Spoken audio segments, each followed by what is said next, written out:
Hello and welcome to Her Wild Side Hockey Podcast. I am Mickey, aka Hockey She Wrote, and I am excited to be here.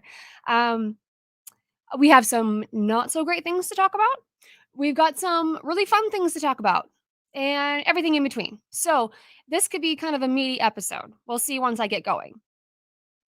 And I like to share a little bit about myself at the beginning of every podcast, just like a little tidbit, because I like to get to know the hosts of the podcast that I really enjoy. So today is actually National Diabetes Day when I'm recording this. And I have two kids, and my son, who's 5 years old, has type 1 diabetes. And the only thing I want to say about that is just that, you know what? People with diabetes, they can do everything that people without diabetes can do. It's just that they need to do it a little differently sometimes. And that's okay. We are just starting my second year as a hockey mom for my son. And you know what? He does just fine out there on the ice. He's having fun, and that's what it's all about. Oh, and one more. Thank you for sticking with me through episode 5, where I definitely had a couple cough attacks and had to pause recording and just had a really rough voice. Thanks for sticking with me because I really appreciate it. All right, let's move on. First, we're going to talk about the games. We have to, you guys. I don't want to, but we have to. In my notes, I even drew a little sad face next to it because it's been rough. It has been rough. I don't even really want to talk about the games, but here we go. So, we're starting with the Rangers game because I talked about the Islanders game in my last episode. So, the Rangers game, the Rangers were playing their third goalie. And going in, I was kind of thinking, okay, like that doesn't mean he's bad goalie. A third goalie doesn't mean he's bad, but he might not be used to the pace. He might have, just might not be used to the NHL kind of side of things. So maybe we kind of have something going on. But I did really like that Flurry during the warm-ups went over to where the other goalie was stretching and was like, hey, it's not often that you get two French Canadian goalies in anymore. So let's put on a show. And that's just so Marc Andre Fleury because first of all, he puts on a show every time he's in net, every time. But I love that he is so encouraging to other goalies, whether they are on the Wild with him or on other teams. It's just fun to see how someone can be so nice to everybody and so respected among everybody also. But so we start the game. We get this really nice goal where Faber passes it to Duhaime. Duhaime puts it in. I love Duhaime scoring. Brandon Duhaime is just, I don't know, he's one of those players that you kind of just have to like. He is just so into the game and he's so intense that it's always fun to see him score because he is just ecstatic every single time that he scores. They're playing okay after the first, right? They're playing okay. They come into the second against the Rangers, and they are playing well. The second period, the Wild outshoot the Rangers 15-3. They have the Jets on. They are putting pucks on the net. They are preventing the Rangers from getting back into the Wild zone. So things were starting to go right. Unfortunately, we know how it ended. And there's one other play I want to talk about in this game before we move on to the next bad game. Is Brock Faber. He has jumped right into the NHL and honestly looks like he has been there for a couple years. And he makes mistakes. Of course he does. Now, what's really great about him is he really doesn't make that many mistakes, right? Everybody makes mistakes sometimes. Even, Brodeen, Spurgeon, they all make mistakes sometimes. But Faber hardly ever does. But in this game, third period, he moved up to try and pinch and just made the wrong call. And the Rangers got by, score. But what is so great about this is that later in the locker room, Brock Faber was like, yeah, I made a mistake. Like it was dumb. I won't make it again, but I made a mistake. And he owned up to it, which is really great to see in someone who is so young. And I think that really shows his leadership potential. He has this way about him that it's not surprising that he was the captain of the Gopher hockey team. It is not a surprise at all. And he's come on to the Wild, and sometimes he talks almost like he's a leader too. And that's what's so great about the Wild locker room is that he can do that. He can still have that say. And I would not be surprised if later on down the line, Faber had a C on his chest because he is just that kind of a guy.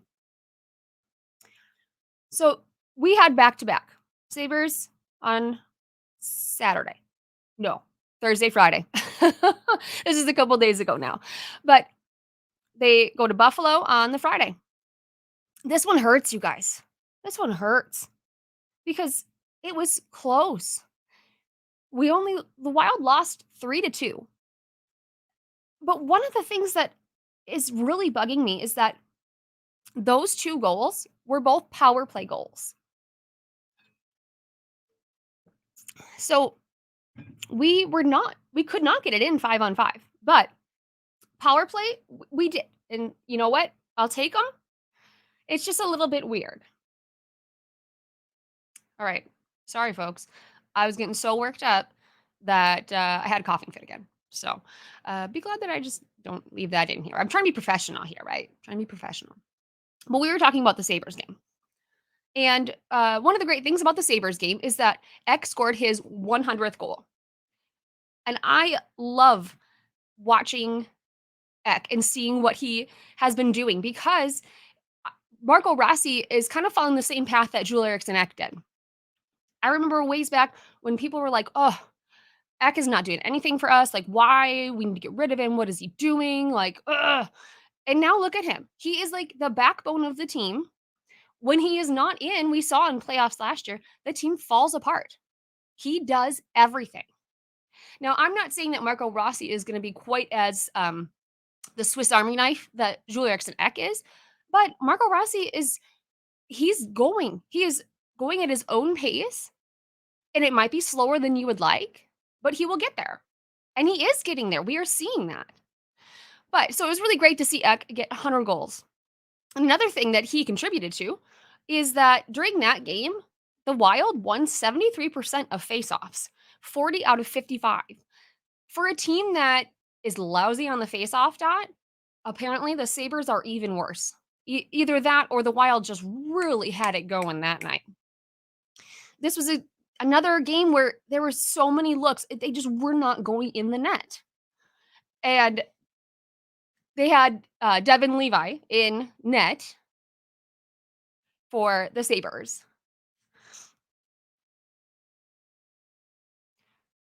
All right, trust your instincts because I stopped because I was like, wait, I think I'm wrong. I was right. Anyway, Devin Levi was in the net for the Sabres. And he does this thing where when they have a TV timeout or a break, he goes and he like sits down and he looks like a Jedi and he meditates. And Lou Nanny on the broadcast, let me say, Lou Nanny is just a treasure. And I love when he's doing color. I love that he says, I'm doing 2 trips a year and I'm done. But anyway, so he watches Devin Levi go, out and start meditating. And Nanny was like, I hope he falls asleep out there. And that's something I would say if I was on the broadcast. I don't know if they need someone else to hop in last minute, I could make comments like that. But this was a game where we were starting to see good things happening. This was also when Spurgeon made his season debut. He's finally in. And, we were thinking, okay, maybe this is the time. We're going up, doing better. Even the Rangers game was okay. Sabres game, a loss, but playing well. Unfortunately, on Sunday, we played the Dallas Stars. I tried to be optimistic going in. I tried to always be optimistic. I saw a lot of other people on social media try to be optimistic too. Even though we kind of knew what we were getting into, we knew what that team was skating into, and it was really hard to watch. I am glad, however, originally I was supposed to be at the game with my brother, but he could not come home last weekend, so we exchanged the tickets. And this is maybe the only time I will ever say that I was glad I was not at that game. I think I would have cried. I just think I would have cried. The first period actually felt really good. There was a little bit of a slow start, but then after that, the Wild were skating with them. There was pressure. It felt like a game that was winnable. They ended the first period 3-2, and it was that was the point in time where I tweeted something about we needed that video where Kirill comes off the ice and he was like, "Oh boy, what a game." Because that's how the first period felt to me. It felt just that everything was happening. Then, second, we come out of the second, down 5-3. You know what? Not great, but that's not terrible. It was doable. And even Evison was talking about, there were all these points in the game where it was it was anybody's game still. There was no like, oh, the Stars took it from the beginning and went, we're on the winning side the whole time. No. And Evison, his press conference afterwards, he spoke the truth. We were awful, he said. And he's so right. And it's so hard to admit that because I love the Wild, but they were awful. Now, a couple things going on during the game. So we had 3 goals during the entire game, and then they had 8. But our 3 goals were scored by Brandon Duhaime, Vinny Lettieri, Matt Zuccarello. Vinny Lettieri, that was a great shot. His shot just right over the shoulder, top shelf, a beauty. I wish it could count for like 3 goals because that would have helped. But then we had other people. We had Connor Dewar trying to kind of spark something with a fight in the first period. He and Smith were going at it, and actually, even after that, he was still kind of pushing and shoving with him. And Dewar, man, he kind of got the bottom part of this fight. um, he did not have an advantage. Let's say that, but he was a good sport, and he was trying to help his team. We finally got a penalty on Ryan Suter for high sticking Kirill Kaprizov. I love that Wild fans are still committed to the bit that anytime Suter touches the puck in the Excel Center, we boo. I think it's hilarious. I totally agree with it. And I was also really glad that he got this penalty. And you watch the slow mo, and on the broadcast, they were saying, what was he thinking? Because not only did he not hit the puck, even if he could have hit the puck, you could see that Kaprizov's face was right there. But I'll take it. And then we had Brandon Duhaime. Again, I love him. He's a great player, but he needs to start getting his temper in check because that boarding penalty that he took, that was not good. That was not pretty. Uh, that's the whole thing with Duhaime, though. Like, he scores important goals and he also takes stupid penalties. And that is something that I don't know. How do you, it's just both of those in the same player. Who knows? And then Fleury got his tripping penalty, and I loved it. If I was that player on the other team and Fleury tripped me, I wouldn't be mad. I'd be like, you know what? I get it. Fleury can trip me any day. He's way too nice. This, I think at that point, Fleury was just so tired of breakaways because there had been so many. He was just like, do I have to do everything myself? Do I really have to do everything myself? Sure, I will come out and defend, I guess. But we're going to move on now. We're going to move on. That was the bad stuff to talk about. Now we're going to move on to some more fun stuff because I would like to forget those games. So the Wild put out the reffing video, the little trending Wild about reffing, and I love this series. This is such a fun series. The first one was the ASMR. Now they did the reffing where they were asking them questions about reffing signs. And I love at the beginning Maroon's deadpan when they ask him, like, "Would you wanna be a ref?" And he was like, "I was a ref." It just his deadpan is perfect. I love that Wes Macaulay is just you ha you could not make this video without name dropping Wes Macaulay.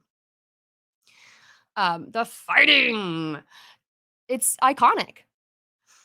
Then they ask the guys about the sign for headbutting, and I love that they ask this because there is not a sign for headbutting. So they were just, like, walking them into this, uh, this misdirection, but I love that they all had the same idea, and they thought it was so funny to be like, "The refs should just, like" it just made me laugh. So, the next thing is that on Sunday, when they were against the Stars, we're not gonna talk about the game, it was Hockey Fights Cancer Night, and this is always such a touching night, and it's always very moving. The game, however things go, this part of the game is so important. I was there last year at the Hockey Fights Cancer Night, and the moment of silence, we all put our, phone cameras on our phone, lights on and had a moment of silence, and it was so powerful, so powerful. I love that the Swedes, Brodin and Eck, both came in. They had pulled out their purple ties, especially for the night. I loved it. I I'm gonna admit I shed a few tears during the little video about who everyone fights for, and the Iowa Wild had the signs that said they fight for Pavel Novak. I just it's so sweet. So sweet. Before we move on to the Sweden trip, we're going to pause for a minute and talk about a few roster changes that have happened. First of all, they already have Nick Patan. They already called up Nick Patan as an extra. And then they have John Merrill as an extra also, since he has not been skating. We knew they were going to call up Jesper Wallstedt to be the third goalie because as long as he doesn't have to play, they don't have to. Uh, his pay does not come out of the cap. That was also why they put Goudreau on long-term injured reserve, because just in case Volstead has to go in for some reason, if someone is sick, someone gets injured, they have to be able to pay him. But Goudreau, it's retroactive. His LTIR was retroactive. He's already missed 9 games. So he is eligible to play on Sunday if they need him to, and if he is healthy enough. I do love that they brought along Alex Goligoski, even though he is injured. I love that he's along. But the biggest thing that we are all in the dark about, we don't know yet, is Kirill Kaprizov injured? Is he hurt? It He has not been playing like himself, and that's not hard to see. He has been turning over pucks like crazy. He has been dumping the puck in instead of fighting his way in. And it's been really, really noticeable. It's not even just the not scoring, because he is coming away from these games with a point per game. And an average hockey player would be great. But a superstar, we know that he can do more than a point per game. So we know something's wrong.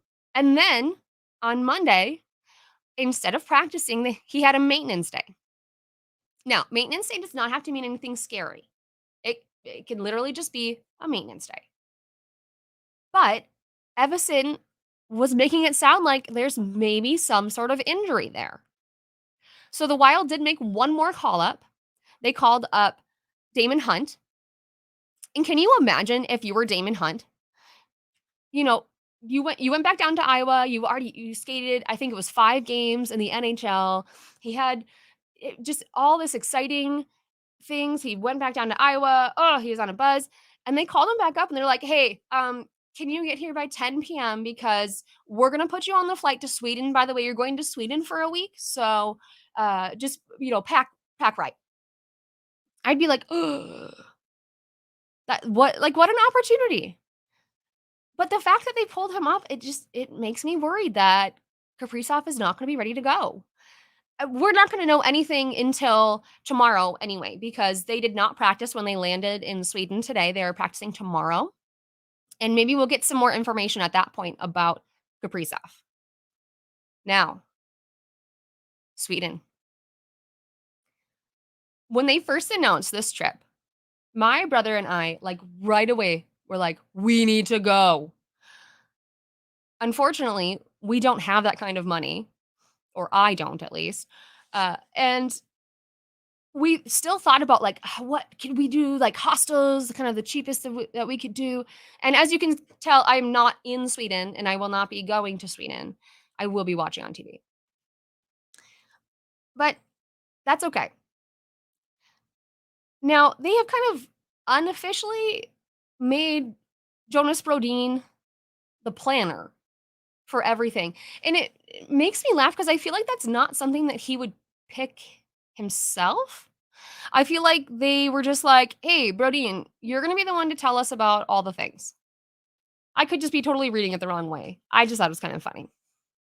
But Minnesota Wild, they get on the plane. They have a private plane taking them over to Sweden along with all the staffing and everybody else. Even I was reading corporate sponsors they are taking, and I was like, "How do I get that gig?" Because that would be great.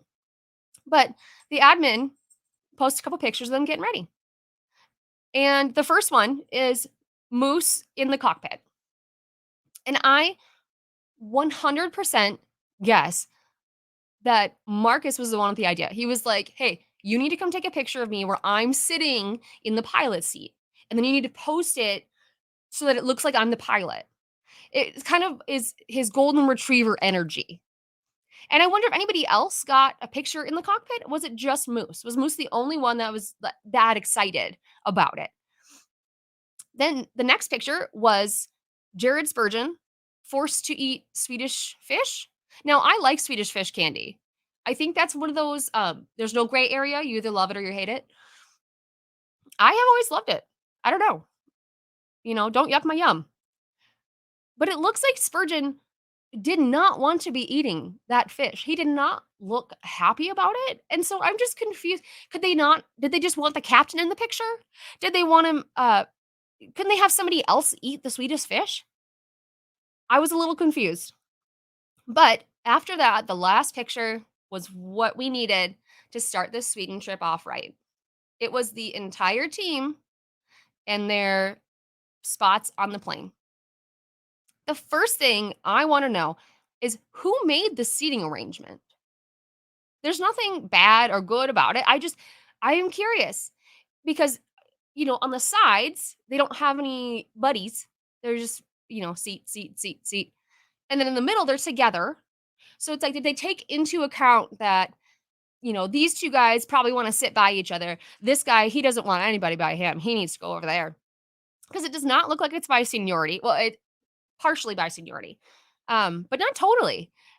Because you got Kirill up front. Although I guess since he's an alternate, that might make sense. I'm thinking through this. I'm kind of rethinking this now that I'm talking. But he is the very front on the side. It does make sense that he would be there because he's an alternate, because right next to him across the aisle are Foligno and Spurgeon. Okay, I think I solved my own problem.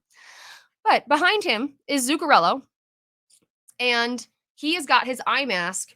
He's wearing it on top. I assume that he had already had it on, and they were like, Mats, we need to take a picture. I need you to take that off of your face." And he just, put it up the least amount of effort because he looked like he was just, if looks could kill. He was ready for a nap, and it was rudely interrupted. Behind him, maybe there was something going on in that small section of the plane because John Merrill looks downright distressed.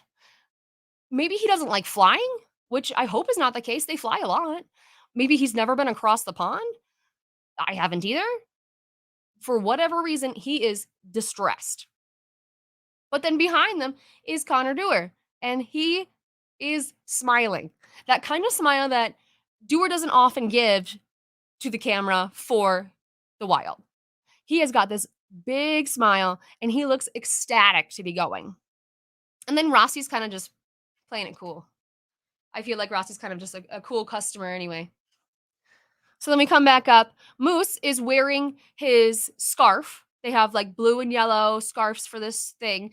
He's the only one wearing it. He's wearing it in the pilot picture. I assume he just really likes it. And I love that. And then behind him, so Spurgeon is next to him. Behind him, we've got JoJo, who looks like he forgot how to wear a beanie. So they gave everybody has, like a special warm up suit that's branded for the Sweden trip, and they all have matching hats, beanies, toques, whatever. Toques. I'm not Canadian. But it's like he forgot how to wear it. He's literally, it's like if I put my hat up way up here. Like his whole forehead is out, and it just is kind of like placed on the top of his head. And I'm not sure why he chose that, because that just either put it on or take it off. I don't know. And then we have Flurry, who looks like his sleep meds are already kicking in. He looks like he is like half asleep. He is ready to just go. But at the same time, somehow he is still flawless. He is half asleep and still flawless. I am very jealous that there are people in this world that can look like that, because I do not. And behind them, I love that Bogosian and Maroon are sitting together, the Tampa Bay Lightning friends back together. I also love it because they look they don't look similar, but they both have kind of the same long dark hair, long dark beard, big guy. So it's kind of funny that like, all right, big guys, you go in this row. Behind them is Freddie and Eck, except Goudreau, for whatever reason, I'm assuming the admin did not notice that Freddie was not looking. Freddie just like scrunched himself down. And I get it, because group pictures can be the worst. Maybe they were on like their 25th try for the group picture, so people weren't blinking and stuff. And Freddie was just done. He's like, I'm out. I took 25 good pictures. I'm sorry everybody else didn't. And then Eck is next to him. And you know what, guys? So far on this trip, Jules Eriksson Ek has taken incredible pictures. There is this running gag that it's like he doesn't know how to take a picture. Last year they had the video that I passed the phone to, and instead of doing like a straight on shot like most people, talking to the camera, he did the little kid on a FaceTime call and kind of held it under his nose, and we got this like wonderful up view. And to be fair, Brodeen also did it. But then they had their trip last year, and they were in Las Vegas for a layover for like a couple days, and they went four-wheeling or whatever in those big cart things. And in the group picture, everybody else has maybe not even taken off their helmet, but like opened the visor, taken off their goggles. And then Eck is just full on face shield and helmet. And the only way you know it's him is because you can pick out everybody else in the picture. He can't take a good picture. And then whoever took the pictures for the 78th did him kind of dirty, because the squat he's doing in the picture, I understand that that's probably the squat that he does in the game. Yes, and that makes sense. But like for a picture, they should have been like, "Hey, Jules, could you like bring your legs together a little more and do more of a squat like in the gym?" Because it just didn't photograph great. And he's my favorite player, so don't think I'm ragging on him, because I'm not. But he took a good picture, and he has been taking good pictures in Sweden, and I love it. Then we have Duhaime and Boldy. Duhaime looks like he is already zonked. Except unlike Fleury, he's not flawless. I mean, he's just like, it looks like he basically opened his eyes just enough to take the picture, and then he was back to sleep. And then Boldy next to him, Boldy's hair is giving peak 90s teen idol vibes. Just that little kind of bowl cut, but in the middle, parted in the middle, and then it's framing kind of his forehead. That every teen boy had that haircut in the 90s. I like that he's trying to bring it back. I do. Then we've got Gus, and he actually looks disheveled for once. I feel like Gustafson doesn't really look I mean, he doesn't really look disheveled in the net, out of the net, everywhere, but he does. And then back in the back of that section is Mermis, Patan, and Hunt. And they are just happy to be along. And you know what? Good for them because, yeah. Oh, sorry, that one slipped out.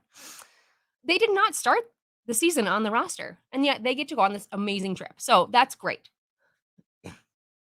And then we get to the other side of the plane. We've got Faber in the back, and he's like desperately leaning out over the aisle because he wants to make sure that he is in the picture. He is the opposite of Freddie. I love it. And then coming up toward the front, there's Goose. And seeing Goose, I love that they brought him along, but I have to be honest, and maybe you guys haven't thought of this, and I'm sorry that I'm going to make you think of it, but I'm really sad that they couldn't bring Mason Shaw along. At least I assume they didn't. Obviously, he was not in the player section. Perhaps they found a way to bring him in the back of the plane? Not like cargo.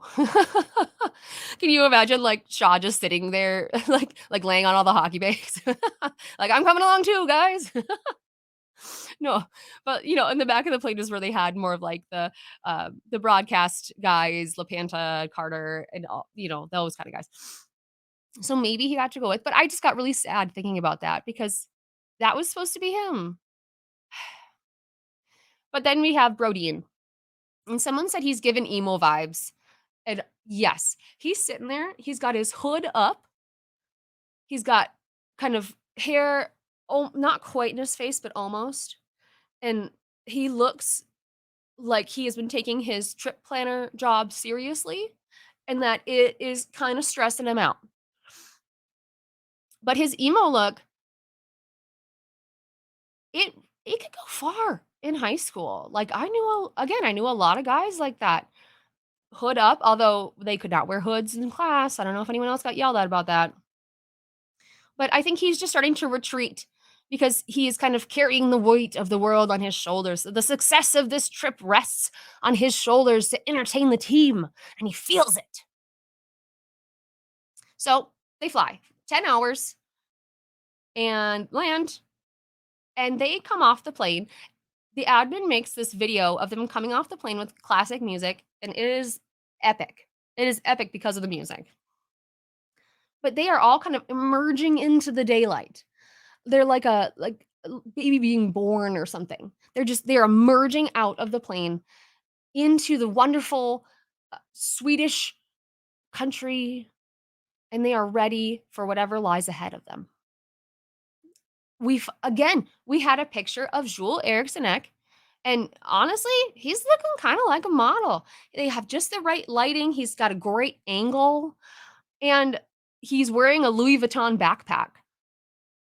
I feel like that's something that Brodeen told him to buy. Because Eck to me does not seem like someone that would just buy a really, like, more high brand like that. I feel like Brodeen was like, "Hey, you really need to get this backpack." And Eck was like, "Yeah, okay." And then there's this picture of Zuccarello standing next to Kaprizov, and his eyes, he's got the intense eyes back. So he has brought that energy to Sweden, and hopefully we will see more of it in the games coming up. Which the games coming up. So this next weekend, the Wild play twice, and they play on Saturday, 10 a.m. Central Time against the Ottawa Senators, and then Sunday at 7 a.m. Central Time against the Toronto Maple Leafs. I am very interested to see the Maple Leafs game. I'm a little sad that I'm going to have to get up before 6:30 for pregame, but I will manage. But the last time that they played the Leafs, that was when Foligno had to fight Reeves, and Reeves, that's when he hurt Gaudreau. I have such mixed feelings because I liked Reeves when he was here, but, like, man, that hit, no. So we'll see kinda what happens in this meeting. And the other thing is the Senators, that's where Gustafson played before he came to the Wild. So it'll be a little interesting to see him going up against his old team. But the big kind of narrative surrounding this trip is, can this trip act as a reset to the Wild season? The Wild, they need a reset button. Trading Addison didn't work. That was kind of a small, like, let's try that. This trip is almost serendipitous because this is exactly when they need it. And hopefully they can take that time to do whatever they need to do, to rest, to whatever, have fun, not think about hockey for a day. And they can hit the reset button and do better and play better. And I really hope that the next time that they meet the Stars, they have hit that reset button and we can give them more of a fight. But if anyone will be waking up early, I'm assuming most of you will be. On Saturday and Sunday, I will be waking up early with some Bloody Marys, some breakfast sandwiches, and be good to go. Usually I watch these games in my bedroom because we only have 2 TVs in my house, and the other one is downstairs where my husband is usually, streaming on Twitch. But this time he was like, "For these games, can you please watch downstairs?" And I suppose I can do that. I suppose I can do that for him. But, all right, this podcast is much more my usual length than the last time. Last time was only like 15 minutes because I kept having to pause to cough and I just got tired of it. And I'm sure if you watched the YouTube version, you got really tired of the starts and stops. I can only imagine. I can't watch myself. So these podcasts, I cannot listen to myself and I cannot watch myself because I'm way too self-critical. So, but I can imagine just how jumpy the video was, you know? Uh, it's not like I started my coughing fit and was like, "Okay, I was sitting in this exact position so that when I'm done, I can go back to it and it will be seamless." So, I'm sorry. I'm human. Anyway, keep up the good vibes. Let's keep an eye on the Wild over in Sweden. So far, the admin has been feeding us content. Unfortunately, they are 7 hours ahead, so as of right now, they're probably sleeping. But let's keep up the good vibes and root for them because you know what? They can do it, and we are here for them. All right. See you next time.